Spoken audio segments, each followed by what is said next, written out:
It's a new year, but we never really stop, so we're bringing you 7 of the best games releasing in January 2018. And I'll be real with you, this January isn't really the hottest month for game releases. I guess we all need to catch up on games anyway. But still, there are a few saving graces on this list, so let's get started off with number 7. We have Street Fighter V Arcade Edition. This is releasing in the middle of January for PC and PS4, and it's essentially a re-release of Street Fighter V, now content complete. Street Fighter V initially had a lot of controversy, with people feeling like they got kind of slighted with a lesser game, but after multiple seasons have rolled out, Street Fighter V is now a fully fledged Street Fighter game, and for some fans it has pretty much reached the full potential of the original game. If you had only jumped into Street Fighter V back when it first released, there are a lot of changes here, not just added content, but little changes here and there to the actual quality of play. First and foremost, the UI has been completely overhauled. You also get second V triggers that can be selectable on the character select screen, which is pretty nice, and a bonus stage. Then of course you get the arcade mode that has 6 different modes within it that you can play through. It has the extra battle mode, a gallery of artwork for stuff from Street Fighter V, and of course the full roster of 28 characters. That includes the Season 1 and 2 DLC characters, but the Season 3 characters you're still gonna have to pay for. And overall, whether or not it's like the best Street Fighter game is an argument for another video, but at least what you get here is the best version of Street Fighter V. If you gave it a chance at first but you weren't really a fan, now there's a lot more going on, so maybe it's worth checking out again. But at number 6, we have Kirby Battle Royale releasing on 3DS right around the corner from Street Fighter V on January 19th. This is the North American release. The game has been out in Japan for quite a while, and it looks like it's received some mixed to good feedback from critics and players. Basically what you get here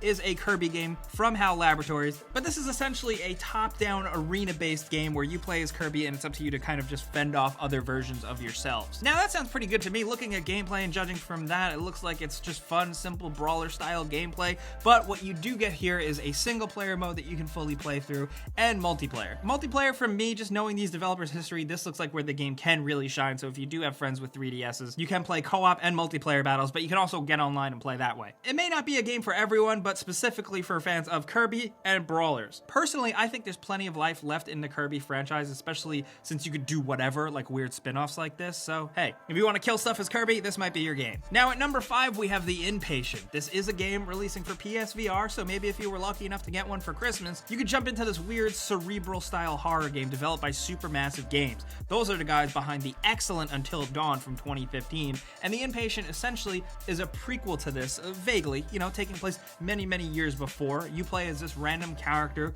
who's stuck in this Blackwood sanitarium with amnesia, and it's up to you to kind of just figure out your memories and figure out what's going on. You play in first person and you walk around, and there is a lot of focus on NPCs in this game and the way they look. With their engine, they do look fantastic and they get right up in your face, and apparently they can respond to your voice with the microphone. Not only that, but the game has a lot of focus on 3-dimensional binaural audio to really get that immersive sound, just enough to really creep you out and unsettle you. It worked really well with Hellblade, and I think it'll work really well here, especially considering Supermassive, to me, really proved themselves with Until Dawn, so I can't wait to check this out. I would also really like to see them port this over to non-VR, but hey, that's wishful thinking. Now next at number 4, we have DISSIDIA Final Fantasy NT, finally releasing worldwide on January 30th for PS4. For those of you that don't know, what this is essentially the port of the arcade version from 2015, focusing around all the Final Fantasy characters battling it out. Now, if you haven't played a DISSIDIA game, they're actually really cool. You just have to be really invested in all the Final Fantasy games. But what you get here is a collection of all of your favorite characters coming together and battling, and DISSIDIA Final Fantasy NT is a bit of a refresh of the formula of the previous ones. This one focuses on 3-on-3 combat, and players are able to switch between which character they control, and then the in-game AI will control the other two. The developers have been targeting a total of 50 characters, which is pretty damn ambitious, but thankfully at least Final Fantasy as a franchise has plenty of good characters to choose from. There's a lot of good stuff here, so if you want to just kind of see and relive your favorite characters and mess stuff up, the previous games that I have touched and seen are really cool, so I'm really hoping NT is no different. Now next up at number 3, we have a game called Lost Sphear. This is a JRPG style game put out by Square Enix and developed by Tokyo RPG Factory, the new studio behind I Am Setsuna. If you guys played that last year, that was a pretty good RPG. What these guys essentially do is play on nostalgia a little bit and focus on the style of those classic PS1 top-down JRPGs, and they did it really well with I Am Setsuna, so I'm really hoping they have another hit and an even stronger hit on their hands with Lost Sphear. This game introduces you to a completely new world with a whole new cast of characters and an active time battle system, and ideally judging from the trailers and the gameplay, it seems like it's gonna have pretty damn incredible visuals and music. There is a lot going on here with this one, but there's also a lot that we don't know yet. I'm looking forward to getting my hands on it because it'll be good to play portably on Nintendo Switch, but you can also get it on PC or PS4, and that's dropping January 23rd. Now getting down to number 2, these are the games that are definitely gonna make it this January, and the first one is Monster Hunter World. Judging from the beta, wow. We're not sure yet because we haven't played the final release, but we're hoping that this game does a good job of bringing in new Monster Hunter players and introducing new players to a game that is loved by so many people for very specific reasons, but it's also got to please those old hardcore fans. So far, early signs point to yes, it will please both fans, even though it is fundamentally different, at least from a visual perspective. It looks way different from previous Monster Hunter games and a little bit more in line of what more casual players would expect going in. But with a completely different graphical style, I think that'll rope some new players in, because honestly, from what I've seen, the gameplay still looks like straight up 100% Monster Hunter gameplay, and that's not a bad thing. That's releasing on January 26th, and it's definitely one of our most anticipated games. Pretty much equally right up against with our number 1 spot with Dragon Ball FighterZ. This game is dropping on PC, PS4, and Xbox One on the same day, January 26th, and it looks incredible. The hype for this game has been out of this world for a reason. I mean, look at it. It really looks like our favorite anime come to life, but thankfully the fighting engine behind it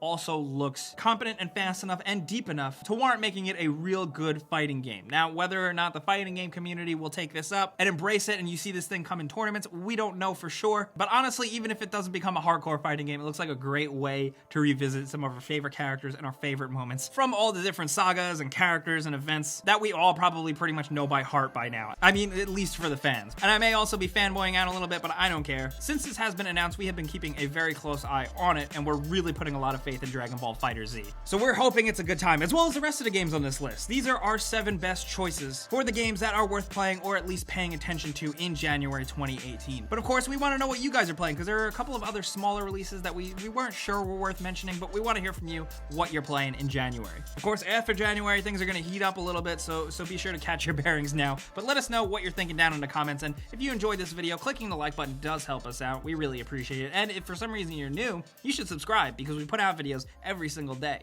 But as always, thanks for watching. We'll see you guys next time.